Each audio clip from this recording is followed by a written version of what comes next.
ಅಂತಕ್ಕಂಥದ್ದು ಸಹ ಈಗ ಮಳವಳ್ಳಿಯವರು ಜನವರಿ ಎಂಡಿಗೆ ಹೋಟ್ಲು ಹಾಕೋದು, 15ಕ್ಕೆ ಹಾಕೋದು, ಮದ್ದೂರವರು ಫೆಬ್ರವರಿಗೆ ಹಾಕೋದು, ಶ್ರೀರಂಗಪಟ್ಟಣದವರು 20 ದಿವಸ ಲೇಟಾಗಿ ಹಾಕೋದು ಆದಾಗ ಕೊನೆಯ ಹಂತಕ್ಕೆ ಹೋದಾಗ ನೀರಿನ ಸಮಸ್ಯೆ ಆದರೆ ಸ್ವಲ್ಪ ಅವಾಗ ತೊಂದರೆ ಆಗುತ್ತೆ. ಅದಕ್ಕೋಸ್ಕರ ಆದಷ್ಟು ಪ್ರಾರಂಭದಲ್ಲೇ ಎಲ್ಲರೂ ಸಹ ಹೋಟ್ಲು ಹಾಕುವಂಥ ಕೆಲಸವನ್ನು ರೈತರು ಮಾಡಬೇಕು ಅಂತ, ಈ ಎರಡು ಬೆಳೆ ನಾವು ಪಟ್ಕೋಬೇಕು, ಎರಡು ಬೆಳೆಗೆ ನೀರು ಕೊಡಬೇಕು ಅನ್ನೋ ಒಂದೇನು ನಮ್ಮ ರೈತರ ಪರವಾದಂಥ ಆಲೋಚನೆ ಈ ಸರ್ಕಾರಕ್ಕೆ ಮತ್ತು ಈ ಸಲಹಾ ಸಮಿತಿಗೆ ಎಲ್ಲ ಶಾಸಕರು ಅಧಿಕಾರಿಗಳು ನನ್ನಾದಿಯಾಗಿ ಏನು ನಾವು ನಮ್ಮ ಚಿಂತನೆ ಇದೆ ಅದನ್ನು ನಾವು ಪೂರ್ಣ ಪ್ರಮಾಣದಲ್ಲಿ ರೈತರು ಸಹ ನಮಗೆ ಸಹಕಾರ ಕೊಡಬೇಕಾಗುತ್ತೆ. ಅದಕ್ಕೋಸ್ಕರ ಬೇಗ ನಾವು ನಾಟಿಯನ್ನು ಹಾಕಲಿಕ್ಕೆ ಒಟ್ಲು ಹಾಕಲಿಕ್ಕೆ ಪ್ರಯತ್ನ ಮಾಡಬೇಕು ಅಂತೇಳಿ ನಾನು ರಿಕ್ವೆಸ್ಟ್ ಮಾಡ್ತೀನಿ. ಅಲ್ಪಾವಧಿ ಬೆಳೆನ ಹಾಕಬೇಕು ಅಂತ ರಿಕ್ವೆಸ್ಟ್ ಮಾಡ್ತೀನಿ. ನಿಮಗೇನು ಬೇಕೋ ಬೀಜ ಗೊಬ್ಬರ ನಾವು ಸಕಾಲದಲ್ಲಿ ಒದಗಿಸ್ಲಿಕ್ಕೆ ತಯಾರಿದ್ದೀವಿ. ದಯಮಾಡಿ ತಾವೆಲ್ಲರೂ ಸಹ ನಿಟ್ಟಿನಲ್ಲಿ ಮಾಡಬೇಕು ಅಂತೇಳಿ ಇವತ್ತು ಈಗಾಗಲೇ ಹೇಳಿದಾಗೆ ಉಳಿದಿರೋ ಡೀಟೇಲ್ ನನಗೆ ಅವಶ್ಯಕತೆ ಇಲ್ಲ ಅಂತ ಅಂದ್ಕೊಂಡಿದ್ದೀನಿ. ಸೊ ಒಂದು ಕೂಡ ಇವತ್ತಿಗೂ ಸಹ 124.3 ಅಡಿ ನೀರಿದೆ. ಎರಡನೇದು ಸಹ 156 ನಿರಂತರವಾಗಿ ಡ್ಯಾಮ್ ತುಂಬಿರ್ತಕ್ಕಂಥದ್ದು ಇತಿಹಾಸದಲ್ಲಿ ಮೊದಲನೇ ಸಂದರ್ಭ ಅಂತ ಹೇಳಲಿಕ್ಕೆ ಸಂತೋಷ ಆಗುತ್ತೆ. ಸೊ ನಾವು 10ನೇ ತಾರೀಕು ಕಳೆದ ಬಾರಿ ಭಾಳ ಕಷ್ಟಪಟ್ಟು ನಾವು ಸಂಕ್ರಾಂತಿಗೆ ನೀರು ಕೊಡುವಂಥ ಪ್ರಯತ್ನ ಮಾಡಿದ್ದು. ಈ ಬಾರಿ ಆ ಥರದ ಆತಂಕ ಇಲ್ಲದೇ ಸಂಕ್ರಾಂತಿ ಹಬ್ಬಕ್ಕೂ ಕೊಟ್ಟು ಅಲ್ಲಿಂದನೇ ನಾವು ಹೋಟ್ಲು ಹಾಕಲಿಕ್ಕೆ ಮುಂದುವರಿಸುವಂಥ ತೀರ್ಮಾನವನ್ನು ತಗೊಂಡಿದ್ದೀವಿ. ನಮಸ್ಕಾರ. 18 ದಿವಸ ಬಿಡ್ತೀವಿ, 12 ದಿವಸ ಸಾಕು. ಹಾಂ ಹೌದು, ಟೋಟಲ್ ನಾವು ಯಾವತ್ತು ಬಿಡ್ತೀವಿ 10ರಿಂದ ಆಟೋಮೆಟಿಕ್ಕಾಗಿ ಅಲ್ಲಿಂದ 18 ದಿವಸ ನೀರನ್ನು ಹರಿಸ್ತೀವಿ, 12 ದಿವಸ ಸ್ಟಾಪ್ ಮಾಡ್ತೀವಿ. 4 ಬಾರಿ ಬಿಡ್ತೀವಿ. ಮುಂದೆ ನೀರಿನ ಅವತ್ತಿನ ಪರಿಸ್ಥಿತಿ, ಮಳೆ ಬೆಳೆ ಪರಿಸ್ಥಿತಿ ನೋಡ್ಕೊಳ್ತೀವಿ. ಹಾಂ, ಈಗ ದುರಸ್ತಿ ಮೇನ್ ಕೆನಾಲ್ ಮಾಡಲಿಕ್ಕಾಗಲ್ಲ, ಕಟ್ನೀರಲ್ಲಿ ಮೇನ್ ಕೆನಾಲ್ ಮಾಡೋಕ್ಕಾಗಲ್ಲ. ಏನಾದ್ರೂ ಸಿವಿಲ್ ವರ್ಕ್ ಏನಾದ್ರು ಇದ್ದರೆ ಅಥವಾ ಯಾವುದಾದ್ರು ಕೆನಾಲ್ ಸೆಕ್ಷನ್ ಜಾರಿ ಮಾಡೋದಾದರೆ ಅಥವಾ ಬ್ಲಾಸ್ಟಿಂಗ್ ಮಾಡೋವಂಥದ್ದು 12 ದಿವಸದಲ್ಲಿ ಸಣ್ಣ ಪುಟ್ಟದ್ದು ಮಾಡ್ಬೋದು. ಕಾಂಕ್ರೀಟ್ ವ್ಯವಸ್ಥೆಗೆ ಹೋಗೋಕ್ಕಾಗಲ್ಲ.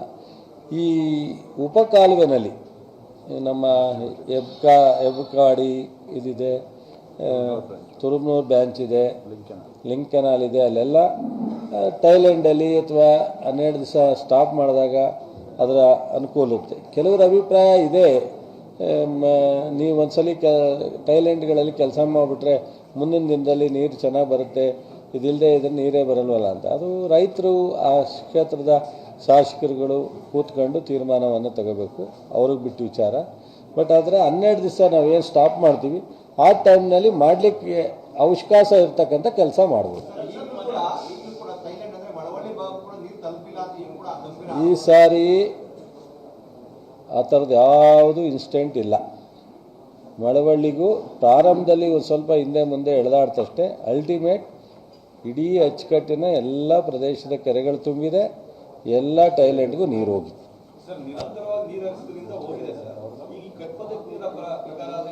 ಏನು ಮಾಡೋಕ್ಕಾಗಲ್ಲ. ನೀರೀಗ ಅವಾಗ ಮಳೆ ಕಂಟಿನ್ಯೂಸ್ ಆಗಿತ್ತು, ಈಗ ನಮಗೆ ಮಳೆ ಬರಲ್ಲ. ನೆಕ್ಸ್ಟು ಜೂನ್ವರೆಗೂ ಮಳೆನ ನಾವು ಎಕ್ಸ್ಪೆಕ್ಟ್ ಮಾಡೋಕ್ಕಾಗಲ್ಲ. ಹಿಂದ್ಲಿಂದನೂ ಇದೇ ಪದ್ಧತಿ, ಇದು ಹೊಸ್ತೇನಲ್ಲ. ಎರಡನೇ ಬೆಳೆಗೆ ಕಟ್ಟೀರೆ ಕೊಟ್ಕೊಂಬಂದಿರ್ತಕ್ಕಂಥದ್ದು. ಈಗಿರೋ ನೀರನ್ನು ನಾವು ಸಂಪೂರ್ಣವಾಗಿ ಪೂರ್ಣ ಪ್ರಮಾಣದ ಬೆಳೆಗೆ ಉಪಯೋಗಿಸಲಿಕ್ಕೆ ಕರೆಕ್ಟಾಗಿ ಎಕ್ಸಾಕ್ಟಾಗಿ ಜೂನ್ ಎಂಡ್ವರೆಗೆ ಕುಡಿಯೋ ನೀರು ಬೆಳೆಗೆ ಆಗತ್ತೆ. ಇರೋ ನೀರು ಪೂರ್ಣ ಪ್ರಮಾಣದಲ್ಲಿ ಕೆರೆ ತುಂಬಿದವೆ.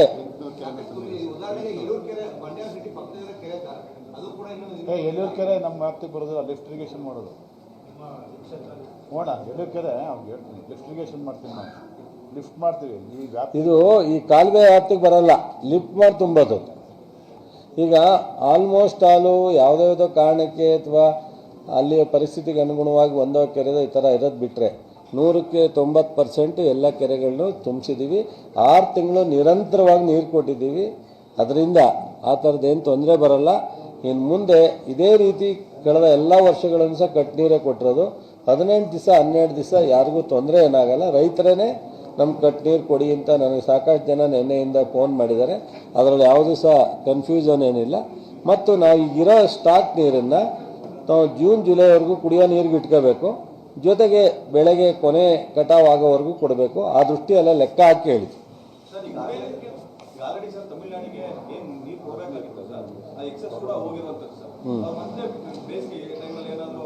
ಅವ್ರಿಗೆ ಈಗ ರೆಗ್ಯುಲರ್ ಆಗಿ 2.5 TMC ಪ್ರತಿ ತಿಂಗಳು ಇರುತ್ತೆ.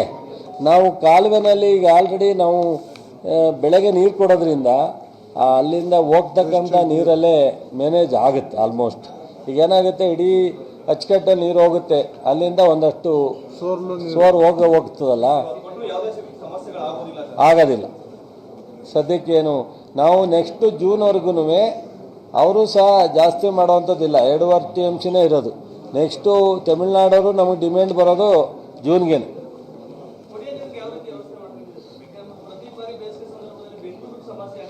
ಇಲ್ಲ, ಈ ಸಲ ಸಮಸ್ಯೆ ಆಗದಂಗೆ ಪ್ಲ್ಯಾನ್ ಮಾಡಿದ್ವಿ.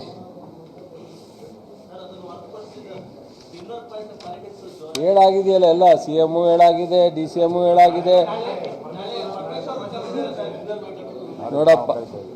ನೋಡಪ್ಪ CM DCM ಅದಕ್ಕಿಂತ ಮೊದಲು ನಾನು ಮಾತಾಡಿದ್ದೆ. ಯಾರು ಊಟಕ್ಕೆ ಕರೆಯೋದೆಲ್ಲ ರಾಜಕಾರಣ ಅಲ್ಲ.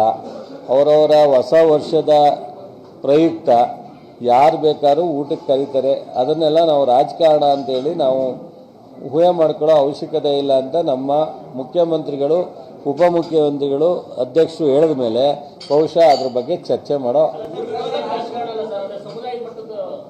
ಸಮುದಾಯ ಸಂಘಟನೆ ಮಾಡಿದ್ರೆ ಪಕ್ಷಕ್ಕೆ ಒಳ್ಳೆಯದಾಗುತ್ತೆ, ತೊಂದರೆ ಇಲ್ಲ, ಮಾಡಲಿ. ಯಾರು ಬೇಕಾದರೂ ಯಾವ ಸಮುದಾಯ ಬೇಕಾದ್ರೂ ಗಟ್ಟಿ ಮಾಡೋವಂಥ ನಮ್ಮ ಶಾಸಕರುಗಳು, ಮಂತ್ರಿಗಳು ಮಾಡಿದ್ರೆ ಅದನ್ನು ನಮ್ಮ AICC ಸ್ವಾಗತಿಸುತ್ತೆ.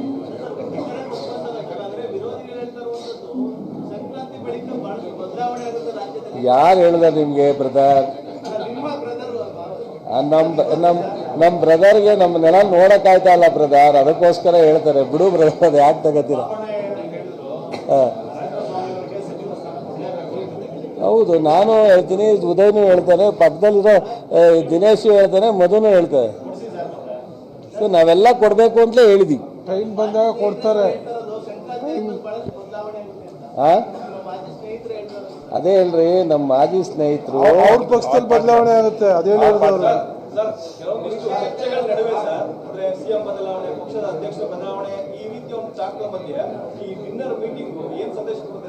ನೋಡಿ, ಒಂದು ಮಾತು ಹೇಳ್ತೀನಿ, ತಪ್ಪು ತಿಳ್ಕೊಬೇಡಿ. ನಮ್ಮ ಬ್ರದರು ಸರ್ಕಾರ ರಚನೆ ಆಗ್ತಾವಿಂದ ಪಾಪ ಭಾಳ ನೋವು ಪಟ್ಕೋತಾವ್ರೆ. ಅವ್ರಿಗೆ ಭಾಳ ಸಂಕಟನೂ ಇದೆ, ದುಃಖನೂ ಇದೆ. ಸೊ ಅದಕ್ಕೇನಾದ್ರು ಯಾರು ಸಮಾಧಾನ ಹೇಳುವಂಥವ್ರು ಇದ್ದರೆ ದಯಮಾಡಿ ನಮ್ಮ ಸ್ನೇಹಿತರಿಗೆ ಸಮಾಧಾನ ಹೇಳಿ ಅಂತ ತಮ್ಮ ಮೂಲಕ ನಾನು ರಿಕ್ವೆಸ್ಟ್ ಮಾಡ್ತೀನಿ.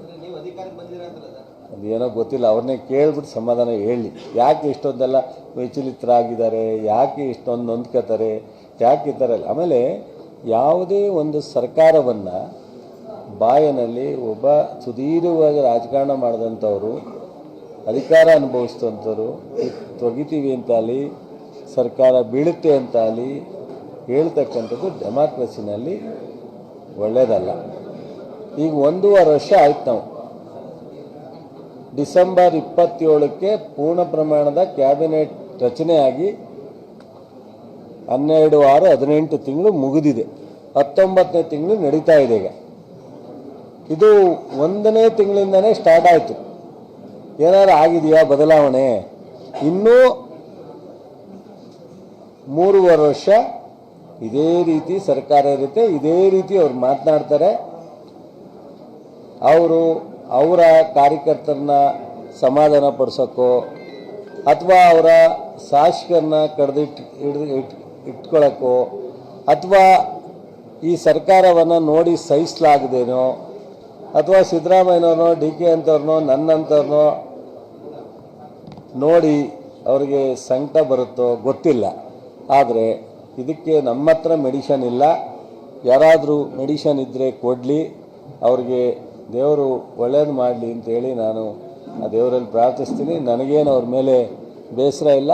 ನಾವು ನೋಡಿ 50,000ದಲ್ಲಿ ಸೋತಾಗಲೂ ನಮ್ಮ ಪಕ್ಷ ಅವ್ರನ್ನ ಮುಖ್ಯಮಂತ್ರಿ ಮಾಡಿದಾಗಲೂ ನಾನು ಒಂದು ದಿವಸನೂ 14 ತಿಂಗಳಲ್ಲಿ ಅವರ ವಿರುದ್ಧವಾಗಿ ಅಸಮಾಧಾನವಾಗಲಿ ಅವರ ಆಡಳಿತದ ಬಗ್ಗೆ ಆಗಲಿ ನಾನು ಮಾತಾಡಿರಲಿಲ್ಲ. ನಾನು ಅವರ ಡಿಫರೆನ್ಸ್ ರಾಜಕಾರಣ ಇದ್ರೂ ಅವ್ರ ಆಡಳಿತ ಮಾಡೋ ಸಂದರ್ಭದಲ್ಲಿ ನಾನು ಒಂದು ದಿವಸನೂ ಮಾತಾಡಲಿಲ್ಲ.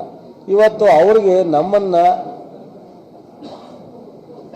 ಸಹಿಸ್ಕೊಳ್ಳೋಕ್ಕಾಗಲ್ಲ ಅಂದರೆ ನಮ್ಮ ಹತ್ರನೇ ಇರುತ್ತೆ ಮೆಡಿಷನ್, ಬೇರೆ ಯಾರು ಕೊಡಬೇಕಾಗಿಲ್ಲ. ನಾವು ಇನ್ನೊಬ್ಬರು ನೋಡಿ ಅಸೂಯೆ ಪಡೋ ಅವಶ್ಯಕತೆ ಇಲ್ಲ, ಅಸಮಾಧಾನ ಪಟ್ಕೊಳ್ಳೋ ಅವಶ್ಯಕತೆ ಇಲ್ಲ. ಅದರಿಂದ ಅವರಿಗೆ ಹಿರಿಯರಿದ್ದಾರೆ, ಅವರು ಎಷ್ಟೋ ಸರಿ ನನ್ನ ವೈರಿಗಳು ಅಂದವ್ರೆ, ನನ್ನ ಅಜನ್ಮ ಶತ್ರು ಅಂತ ಅಂದವ್ರೆ. ನಾನು ಯಾವತ್ತೂ ನನ್ನ ಬಾಯಲ್ಲಿ ಕಟ್ಸಿಲ್ಲ, ನನ್ನ ಸ್ನೇಹಿತರು ಅಂತಲೇ ಅಂತೀನಿ, ನಮ್ಮ ಬ್ರದರ್ ಅಂತಲೇ ಅಂತೀನಿ. ಸೊ ಅದರಿಂದ ನಮ್ಗೆ ಆ ಥರ ಇಲ್ಲ. ಸೊ ಒಳ್ಳೇದಾಗಲಿ, ನಮ್ಗೆ ಅವಕಾಶ ಸಿಕ್ಕಿದ್ದಲ್ಲಿ ಒಳ್ಳೆ ಕೆಲಸ ಮಾಡಿ. ಗೊತ್ತಿಲ್ಲಪ್ಪ ಅವ್ರಿಗೆ. ಈಗ ಪ್ರತಿಯೊಬ್ಬರಿಗೂ ಒಂದು ಸ್ಥಾನದಿಂದ ಇನ್ನೊಂದು ಸ್ಥಾನಕ್ಕೆ ಜಂಪ್ ಆಗಬೇಕು ಅನ್ನೋದು ಆಸೆ ಸಹಜವಾಗಿರುತ್ತೆ. ಒಬ್ಬ ರೈತನಿಗೂ ಸಹ ಇವತ್ತು ಈ ಬೆಳೆ ಬೆಳೆದಿದ್ದೀನಿ, ನನಗೆ ಲಾಭ ಸಿಕ್ಕಿದೆ, ಇನ್ನೊಂದು ಸ್ವಲ್ಪ ಹೆಚ್ಚು ಲಾಭ ಪಡಿಬೇಕು ಅನ್ನೋದು ಆಸೆ ಇರುತ್ತೆ ಒಬ್ರಿಗೂ.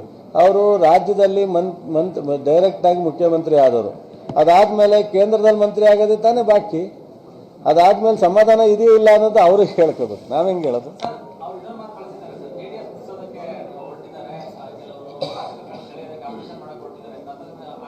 ಅಲ್ಲ ಗುರು, ಅವರೇ ತಾನೇ ಚನ್ನಪಟ್ಟಣ ಎಲೆಕ್ಷನಲ್ಲಿ ಅವ್ರ ಮಗನಿಗೆ ಓಟೇ ಕೇಳಲಿವಲ್ರಿ. ನಾನೊಂದು ಜನ ಮಾತಾಡಿದ್ರು ಓಟ್ ಕೇಳಿದ್ರೆ ಕೊಡ್ತಿದ್ವು ಅನ್ನೋ ಗೊತ್ತಿಲ್ಲ, ಅವ್ರು ಓಟೇ ಕೇಳಲಿಲ್ಲ. ಸಿದ್ದರಾಮಯ್ಯ ಸರ್ಕಾರ ತೆಗಿತೀನಿ ಅಂದರು. ಅವ್ರು ಓಟೇ ಕೇಳಲಿಲ್ಲ ಸರ್. ಒಂದು ದಿವಸ ನೋಡಿ ಸರ್ ಯಾವ್ದಾರು ಟಿ ವಿಲಿ ಅಂತ ಚನ್ನಪಟ್ಟಣದ ಮನೆ ಯಾರೋ ಒಂದು 10 ಹುಡುಗರು ಸಿಕ್ಕಿ ಕೇಳಿದ್ರು, ಜನತಾದಳದವರು. ನಾವು ಒಂದಷ್ಟು ಜನ ಯಾಕೆ ಬೇಜಾರಾಯಿತು ಅಂದರೆ, ಮಾತೆತ್ತಾರೆ ನನ್ನ ಮೊಮ್ಮಗನಿಗೆ ಓಟ್ ಕೊಡಿ ಅಂತ ದೇವೇಗೌಡರು ಕೇಳಲಿಲ್ಲ, ಮಗನಿಗೆ ಓಟ್ ಕೊಡಿ ಅಂತ ಇವರು ಕೇಳಲಿಲ್ಲ. ತೆಗಿತೀವಿ ಸರ್ಕಾರನ, ಈ ಸರ್ಕಾರ ಉಳಿಸಿಕ್ಕಿಲ್ಲ ಆದರೂ ಇವ್ರ ಮನೆ ಇದು ಯಾಕೆ ಇವ್ರ ಅವಶ್ಯಕತೆ ಇದೆಯಾ, ಇವ್ರಿಗೇನೋ ಅವ್ರಿಗೆ ಓಟ್ ಬೇಕಿಲ್ಲ ಅಂತ ಕಾಣುತ್ತೆ ಅಂತ. ಹಂಗೆ ಬಹುಶಃ ಅವ್ರು ಏನು ಮಾತಾಡ್ತಾರೆ ನನಗೇನು ಗೊತ್ತಾಗುತ್ತೆ, ಅವ್ರು ಯಾವ ಉದ್ದೇಶದಿಂದ ಮಾತಾಡ್ತಾರೆ ನನಗೆ ಬಿಡಪ್ಪ, ಸಾಕು ಜಾಸ್ತಿ ಯಾಕೆ. ಅದೆಲ್ಲ ಮುಖ್ಯಮಂತ್ರಿಯವರ ಅಧಿಕಾರ. ಮುಖ್ಯಮಂತ್ರಿಯವರು ಪಕ್ಷದ ಅಧ್ಯಕ್ಷರಿಗೆ AICC ಅವ್ರ ಜೊತೆ ಮಾತನಾಡಿ ತೀರ್ಮಾನ ತಗೋತಾರೆ. ಅದು ನಮ್ಮ ಅಲ್ಲ. ನಮ್ಮಲ್ಲಿ ಅದು ಯಾವುದು ನನ್ನ ಗಂಟೆ ಕಿವಿಗೆ ಬಿದ್ದಿಲ್ಲ, ನಿಮಗೆ ಬಿದ್ದಿದ್ರೆ ಗೊತ್ತಿಲ್ಲ.